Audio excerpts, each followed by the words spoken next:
ദാവൂദ് നബി അലൈഹി സ്വലാമിനെ കാണാൻ വേണ്ടി അസ്രായിൽ വന്നപ്പോ വിസിറ്റിന് വന്നതാണ്, റൂഹ് പിടിക്കാൻ. അസ്രായിൽ ഇങ്ങനെ സംസാരിച്ചുകൊണ്ടിരിക്കുമ്പോ മുന്നിലൂടെ ഒരാൾ ഇങ്ങനെ പോയപ്പോ അസ്രായിൽ അലൈഹി സ്വലാം പറഞ്ഞു, ദാവൂദ് നബിയെ ആ പോകുന്ന ആളില്ലേ, അയാൾക്ക് 6 ദിവസം കൂടിയ ദുന്യാവിൽ ആയുസ് ബാക്കിയുള്ളൂ.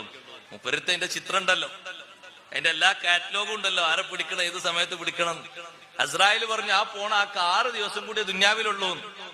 ദാവൂദ് നബി അലൈഹി സ്വലാം 2, 3, 4 കൊല്ലം കഴിഞ്ഞിട്ട് ഈ മനുഷ്യനെ കണ്ടപ്പോ ദാവൂദ് നബി ചിന്തിച്ചു, പടച്ചോനെ ഇയാളെ പറ്റിയല്ലേ എന്ന് 6 ദിവസം ഉള്ളൂ എന്ന് പറഞ്ഞു, ഇയാൾ ഇപ്പോഴും ജീവിച്ചിരിക്കണ്ടല്ലോ, മരിച്ചിട്ട് പിന്നെയും ജീവിച്ചു. അസ്രായേൽ അലൈഹി സ്വലാം പിന്നൊരിക്കൽ വന്നപ്പോ ചോദിച്ചാൽ നിങ്ങൾ 6 ദിവസം ഉള്ളൂ എന്ന് പറഞ്ഞാൽ ഇപ്പോഴും ഹയാത്തിലുണ്ടല്ലോ, അത് നിങ്ങൾ കേൾക്കണോ?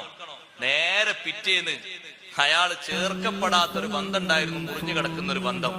ആ ബന്ധം ചേർത്തിട്ട് ബന്ധം ഉഷാറായപ്പോ അള്ളാഹു തആല ഒരു 20 കൊല്ലത്തെ ആയുസ് കൂടി നീട്ടിക്കൊടുത്തിട്ടുണ്ട്. 1 കൊല്ലല്ല, 20 കൊല്ലത്തെ ആയുസ് കൂടി അള്ളാഹു തആല നീട്ടിക്കൊടുത്തിട്ടുണ്ട്. ഇനി ബാക്കിയുള്ള കൊല്ലം കൂടി കഴിഞ്ഞിട്ട് ആള് മരിക്കുള്ളൂ.